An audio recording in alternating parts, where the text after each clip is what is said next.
Here we are, Tulsa, at Glacier Confections, the people who make the Hanson chocolates.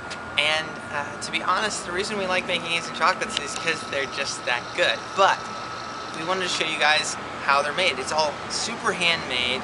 It's all just really great chocolate, great fillings. All the ingredients are as healthy as they can be within the guides of eating something sweet and delicious and in some ways, indulgent.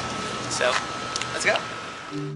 Though being a chocolatier ends with beautiful colors and flavors and foils, it starts simply with a mold, a design, and a mixture of cocoa butter and some other stuff he didn't tell me that makes it that awesome color. Every individual cavity is painted to create a randomized paint splatter look to match that shouted out artwork. Then, using a heat gun, he heats the chocolate to the desired temperature to make it best to work with. The mold is taken and flooded with dark chocolate. Then the excess is scraped off with a spatula. And the sides of the mold are cleaned off.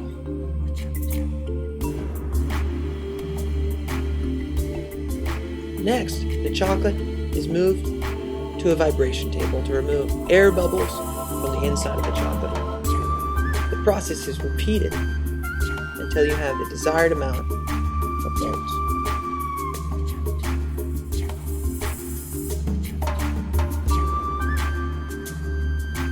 After a few moments on the vibration table, the mold is flipped over, releasing all the excess chocolate back into the vat. It's scraped off, and all that's left is a small amount of chocolate that will become the outside shell, top and sides, when the chocolate's finished. They're left to cool and harden. Here's a picture eating some of that lovely dark chocolate. The next stage is to fill the shells with the desired flavor.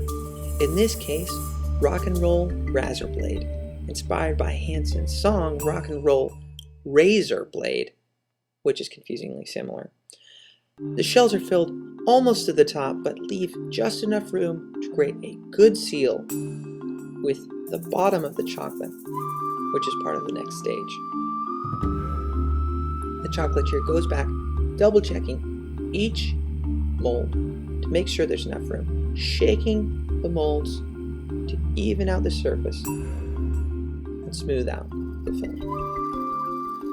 Next, the mold is flooded once again, creating the bottom of the chocolate, and the excess is scraped off and put back into the vat. Sides are cleaned.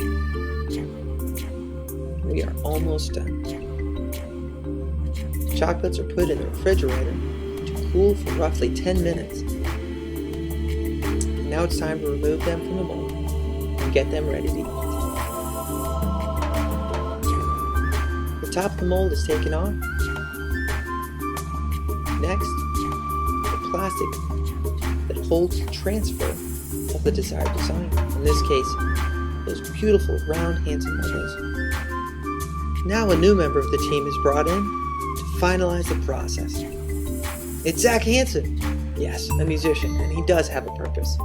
They give him a special tool, also known as the back end of a spatula, and he taps out the chocolates, releasing them from their little cages. Voila, Hanson chocolates!